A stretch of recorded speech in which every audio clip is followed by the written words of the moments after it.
This is day 55 of my confusion experiment. And yes, the iPhone still shakes because it's in my hand, which still shakes. The confusion experiment, meditating for 1 hour for 100 days and rolling a tape afterwards for whatever it is that comes out of my heart. Though to you it looks like it's coming out of my mouth. I'm thinking a lot. There's a big surprise, about a lot of things. I think seeing my two girlfriends has really stirred up stuff. And not only that, the book Illusions by Richard Bach. So when I was 18, when we were 18, we read that book.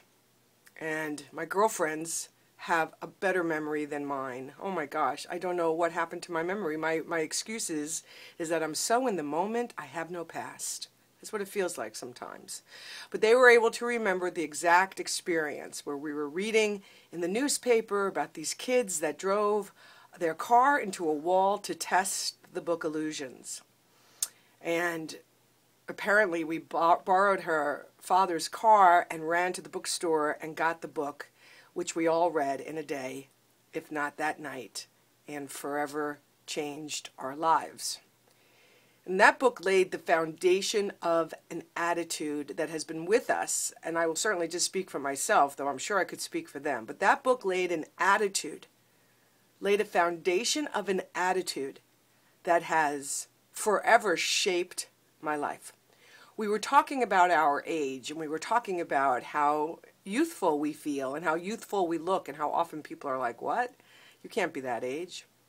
And I agreed with one of my friends who said, it's our attitude. And it's true. That book and the bonds that we forged at such an early age made us choose to believe that anything is possible. That anything is possible. That limitations and walls are all illusions.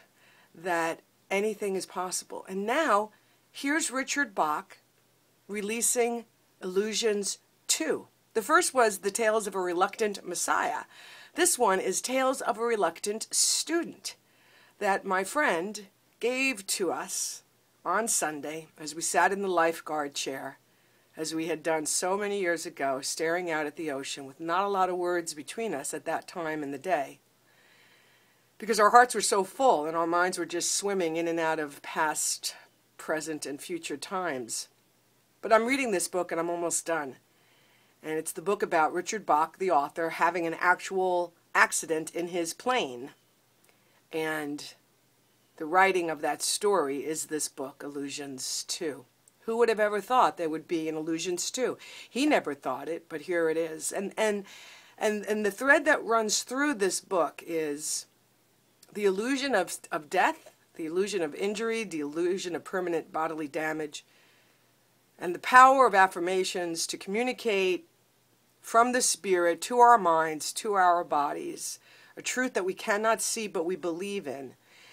The practice of restating it over and over and over again until the spirit informs the mind, informs the body, and so it becomes. And this is really the crux of a teaching that I came into this year with. 2017, taking the inward journey, turning away from effects, turning inward, connecting with my real self, and setting that free. So I marvel at the perfection of it all. I marvel at my mind's job to see the imperfection of it all. And I'm grateful for the meditation that has distanced myself between the two so that I can simply see with the eyes of spirit what is true. In a couple of days, I grab a small suitcase and fly to LA for a meditation retreat with Dr. Michael Beckwith and 99 other people who are going off to someplace in the desert to sit in the silence, to be in the silence for at least 48 hours. I've met up with a wonderful woman who's going to drive me out there. I'm going to take a bus from LAX for $10 to near her home, and off we go. I'm affirming that someone will house me Saturday night and will actually house me for a few days because I feel like I just need to be someplace where no one knows me and just to decompress a little bit and gather myself with no demands from the outside world, no caretaking roles, no roles at all, just self-service.